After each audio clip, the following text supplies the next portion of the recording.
Hey YouTube, today I've got a review for you guys on the Zoeva matte palette. I feel like this brand is talked about all the time on YouTube, but not a lot of people seem to actually review the products. This is a company that is not available easily in the United States. I had to order this overseas. It is in GBP pricing. Basically it was around $25 to $30 for me to buy this. I think it's actually sold out at the moment, but I'm going to show you these colors and y'all will understand why. So these colors all speak to my heart so much. I'm wearing nothing but this palette today. I'm wearing the purple on my lid, the red above it, and then the orange above that, as well as this under my eye, and then this as my brow bone, and I'm just so happy with this look. It was so easy to use. These are really, to me, high quality, but I don't want to just, speak to you guys about this. I want to show you some swatches and some comparisons. Alright, so I'm going to just start with some swatches. I am going to do all of these on bare skin, no lotion, no anything tricky, and just kind of show you guys these colors. So there are 10 shades in the palette. I'm going to start with the top two. This is Nighthawks and Urban Culture. Alright, I will say that all the light shades in this, well, the two light shades in this, aren't really showing up very well on my skin, but they do work very well on your eyelid. Alright, next we've got Through the Window and Cheap Bar.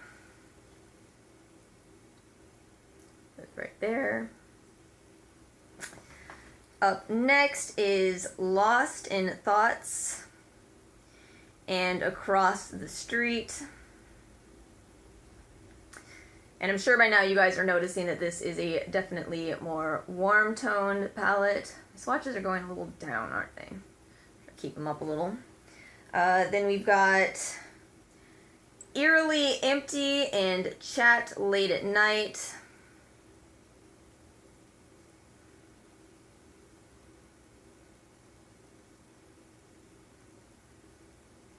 I feel like that red doesn't swatch very well, but don't let that deceive you, because that was actually one of my favorite colors to work with.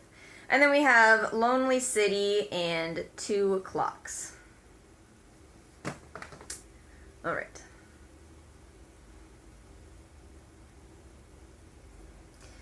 And that purple shade right there is probably the most difficult to work with, but I was able to work with it. It was just not my favorite color in the entire palette, and Tim Talia had actually said that in her review on this as well. But aside from that color, to me, every other color in here worked really well. Some of the swatches look a little bit blotchy, but don't let that deceive you, because I promise you these work beautifully applied on the lid, especially in the crease. Every one of them, including that purple, works really well in the crease.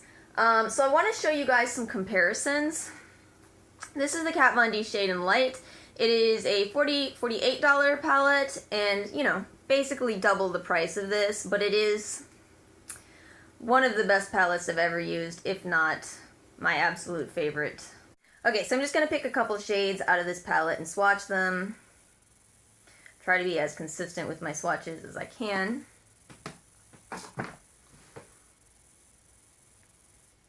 Okay. A little bit sideways, but there you go. So there is a comparison of the Shade and Light on top and then the Zoeva on the bottom. I feel like you can see with both of these that the colors kind of look a little bit splotchy in the way they swatch. And if you guys have seen any reviews, you know this is not just my opinion. The Kat Von D Shade and Light is absolutely amazing. So I'm doing all this to hopefully show you guys that matte swatches can be deceiving.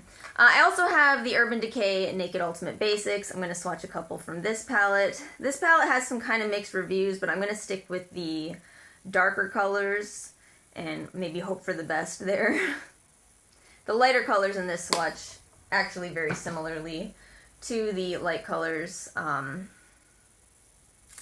the Zoeva palette. Alright, so there's some from the Urban Decay Naked Ultimate Basics, and you can see the same thing is going on.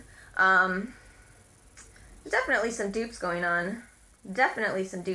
So you may not need all of these. You definitely don't need all of these palettes. Hopefully I can just help you guys, pick the right one. And I also wanted to pull out the TARDIS Pro. This palette has a lot of mixed reviews, and I feel the same way. I like this palette sometimes, and I don't like it at other times. So this has a lot of, just ignore these shimmer colors for a moment. Let's focus on just the mattes, if we can get them to not shine too much at you. So the mattes in here look really gorgeous, and the problem with this palette, I'm just going to go ahead and get this out of the way, is that these colors muddy together. So let me just swatch this. Alright. So there is the TARDIS. I feel like what you have going on when you look at these swatches from the TARDIS, again over here, is you have almost too much color going on. It's really quite a bizarre situation. These swatch really heavy, they're very, very pigmented, and for whatever reason, it's almost too much. They turn into the same brown color on your lids. They just blend into this dark brown. The palette's gorgeous if you do manage to, evenly distribute those shimmers and the lighter colors, but my problem with those dark colors is they just all turn into the same color. And I don't feel like any of these other palettes do that, which makes me think that too much pigmentation in a matte might actually be a little bit of a detrimental thing. So yeah, I just wanted to give you guys some swatches and comparisons. I do think that this Zoeva palette is absolutely incredible. I know that the swatches are not looking too impressive, but I'm giving you guys honest swatches. I don't ever want to lotion up my arm and, do 3 swipes on a swatch and then be like, this is what you're gonna get, and then you buy the palette and you're like, no, it's not. So yeah, this is what they swatch like, but this is what they apply like. So I hope this is really helpful. It's definitely something that I, as a matte lover, have really noticed. Mattes are so hit or miss. And, this shade in light is my favorite. It's just, it's so good. It's so good. The Naked Basics isn't bad either. This TARDIS Pro frustrates me a lot. And yet, I adore this Zoeva. And I am so happy I spent the money on it. I do highly, highly recommend it. I know it's going to be harder to get, and it's even out of stock right now. So, sorry for the difficulty. But yes, I do definitely recommend it, especially if you love mattes and warm colors. Alright YouTube, so that is my review of the Zoeva matte palette. I hope you enjoyed watching this. I hope you're able to decide if this is something that you should add to your collection or not. Thank you so much for watching, and peace out.